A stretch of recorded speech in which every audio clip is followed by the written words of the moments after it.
ఈరోజు ప్రముఖ సంఘ సంస్కర్త మహాత్మా జ్యోతిబా పూలే గారి 198వ జయంతి సందర్భంగా నిజామాబాద్ నగర కాంగ్రెస్ పార్టీ మరియు జిల్లా కాంగ్రెస్ పార్టీ ఆధ్వర్యంలో స్థానిక కాంగ్రెస్ భవన్లో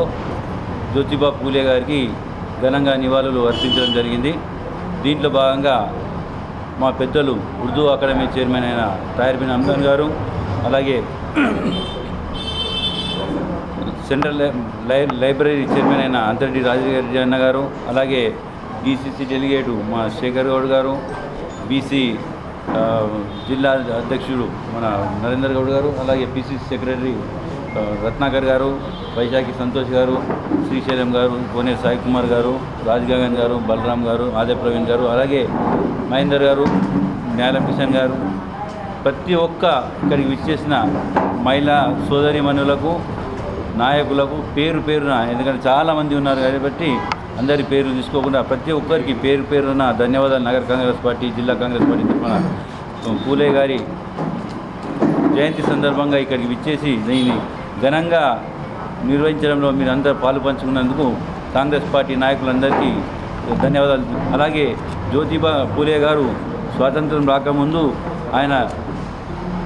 పేద పీడిత వర్గాల ప్రజల కోసం ఎంతో పాటుపడ్డారు. అలాగే ఆయన భార్య కూడా సావిత్రిబాయి పూలే గారు కూడా చదువురాని అప్పటి మహిళా సోదరీమణులకు చదువు నేర్పించడంలో ఆమె ముందంజలో ఉంటూ ప్రతి ఒక్క స్త్రీకి కూడా చదువు ఉండాలని చెప్పి జ్యోతిబా పూలే గారు కానీ సావిత్రిబాయి పూలే గారిని కానీ స్వాతంత్రం రాకముందు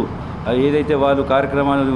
పేద ప్రజల కోసం, బడుగు బలహీన వర్గాల కోసం నిర్వహించారో ఆ కార్యక్రమాలను ఈరోజు కూడా కాంగ్రెస్ పార్టీ నాయకులందరూ కూడా ఆచరిస్తూ దాన్ని ఇంకా ముందుకు తీసుకెళ్లాలని చెప్పి నేను కోరుకుంటూ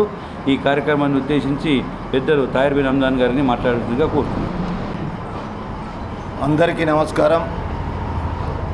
ఈరోజు మహాత్మా జ్యోతిరావు పూలే గారి 199వ జయంతి సందర్భంగా జిల్లా కాంగ్రెస్ పార్టీ కార్యాలయంలో నగర కాంగ్రెస్ కమిటీ అధ్యక్షులు నూడా చైర్మన్ గౌరవనీయులు కేశవ వేణు గారి అధ్యక్షతన ఘనంగా వారి జన్మదినాన్ని జరుపుకుంటున్నటువంటి సందర్భం లోపల వారితో పాటు గ్రంథాలయ సంస్థ చైర్మన్ గౌరవనీయులు రాజిరెడ్డి గారు, అదేవిధంగా బీసీసీ సభ్యులు, బలహీన వర్గాల బలమైన నాయకుడు శేఖర్ గౌడ్ గారు, పీసీసీ సెక్రటరీ బలహీన వర్గాల నాయకుడు రత్నాకర్ గారు, అదేవిధంగా జావేద్ అక్రమ్ గారు, నాతో పాటు బీసీ సంఘం జిల్లా అధ్యక్షులు, బీసీ డిపార్ట్మెంట్ కాంగ్రెస్ పార్టీ బాగా కష్టపడుతున్నటువంటి రాజా నరేందర్ గౌడ్ గారు, చాలామంది మిత్రులు ఇక్కడ ఉన్నారు. వారితో పాటు మహిళా సోదరిమణులు, బలహీన వర్గాలకు సంబంధించినటువంటి నాయకులు, ప్రజాప్రతినిధులు, మీ అందరికీ జ్యోతిరావు పూలే గారి జన్మదిన శుభాకాంక్షలు తెలియజేస్తా ఉన్నా. చాలా సంతోషం. మన పార్టీ కార్యాలయంలో కేశవ వేణు గారి అధ్యక్షతన ఈరోజు జరుగుతున్నటువంటి మనం పండుగను రాష్ట్ర వ్యాప్తంగా రాష్ట్ర ప్రభుత్వం గౌరవనీయులు రేవంత్ రెడ్డి గారి నాయకత్వాన ప్రభుత్వ పరంగా అధికారికంగా జరుపుకుంటున్నటువంటి కార్యక్రమంలో ఉదయమే మనం జ్యోతిరావు పూలే గారి వారి స్టాచ్యూకు పూలదండ వేసి ఘనంగా నివాళులు అర్పించి వారి ఆశయ సాధన కొరకు మనం అందరం కృషి చేస్తామనేటువంటి విషయాన్ని ఎక్కడ మాట్లాడి ఇక్కడికి వచ్చిన తర్వాత ఐకమత్యంగా, సమైక్యంగా ఈ రాష్ట్రంలో బలహీన వర్గాలు, ఎస్సీ, ఎస్టీ, బీసీ, మైనార్టీలకు సంబంధించినటువంటి బలహీన వర్గాలకు ఆయన చూపించినటువంటి మార్గం ఏదైతే ఉన్నదో ఇప్పుడే కేశవ వేణు గారు సెలవిచ్చినట్టు విద్య లేనిదే ఏదీ లేదు అనేటువంటి విషయాన్ని ఆయన శ్రీమతి పూలే సావిత్రిబాయి గారు కూడా ఆ రోజు మహిళలకు కూడా విద్యావకాశాన్ని కల్పించినటువంటి ఘనత కేవలం మహాత్మా జ్యోతిరావు పూలే గారి కుటుంబానికి, జ్యోతిరావు పూలే గారికి, వారి శ్రీమతి గారికి దక్కుతుందనేటువంటి విషయాన్ని మనం గ్రహిస్తూ ముఖ్యంగా కాంగ్రెస్ పార్టీ నాయకత్వం అంతా దేశవ్యాప్తంగా రాహుల్ గాంధీ గారు ఏదైతే కన్యాకుమారి నుంచి కశ్మీర్ వరకు పాదయాత్ర చేసి బలహీన వర్గాలకు అండగా ఉంటామనేటువంటి మాట పార్లమెంటు సాక్షిగా చెప్పిన తర్వాత మన రాష్ట్ర ప్రభుత్వంలో కులగణనను ఏర్పాటు చేసి కులగణను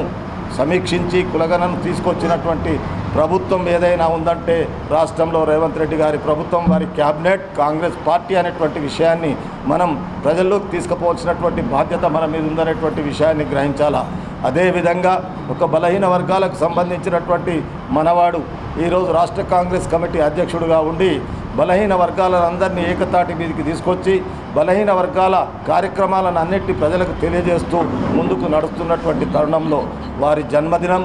రావడం, ఆ జన్మదినాన్ని కాంగ్రెస్ పార్టీ కార్యాలయంలో మనం నిర్వహించుకోవడం, తద్వారా ఈరోజు బలహీన వర్గాలకు సంక్షేమ ఫలాలు ఏ విధంగా, ఏ రూపంలో, ఎంతవరకు అందుతున్నాయనేటువంటి విషయాన్ని కూడా గ్రహించవలసినటువంటి బాధ్యత ఆయన ఆశయ సాధనలోనే ఉంది. ఆయన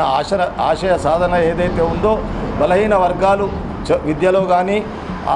రేపు రాబోయే రాజకీయాల్లో కానీ ముందుండాలనేటువంటి దూరదృష్టితో ఆయన ఏ కార్యక్రమాన్ని అయితే తీసుకున్నాడో ఆయన జన్మదినం నాడు మనం ఆ కార్యక్రమం అంతా నిర్వహించుకుంటున్నటువంటి విషయాన్ని గుర్తు చేసుకుంటూ నిజంగా కూడా